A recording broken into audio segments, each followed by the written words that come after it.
अस्सलाम वालेकुम। ਅਸੀਂ ਦੋਵੇਂ ਮੀਆਂ ਬੀਵੀ ਹਾਂ। ਇਹ ਬੱਚਾ ਸਾਡਾ ਛੋਟਾ ਜਿਹਾ। ਅਸੀਂ ਮਾੜੇ ਰਹੇ ਹਾਂ, ਗਰੀਬ ਆ, ਕਿਰਾਏ 'ਤੇ ਰਹਿੰਦੇ ਰਹੇ ਹਾਂ, ਮਜ਼ਦੂਰੀ ਕਰ ਲੈਂਦੇ ਹਾਂ।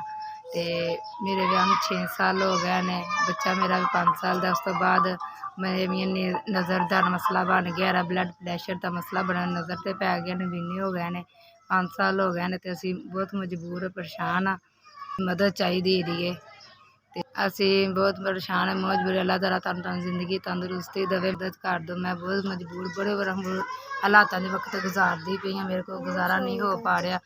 ਕਮਾਉਣ ਵਾਲਾ ਮੇਰਾ ਬੰਦਾ ਸੀ ਅਤੇ ਹੁਣ ਇਹਦੇ ਸਿਰ 'ਤੇ ਸਾਰਾ ਗੁਜ਼ਾਰਾ ਹੁੰਦਾ ਸੀ। ਹੁਣ ਨਹੀਂ, ਇਹਦੀ ਨਜ਼ਰ ਗਈ ਚਲੀ ਖਤਮ ਹੋ ਗਈ ਅਤੇ ਹੁਣ ਅਸੀਂ ਨਹੀਂ ਇੰਨੇ ਜੋਗੇ।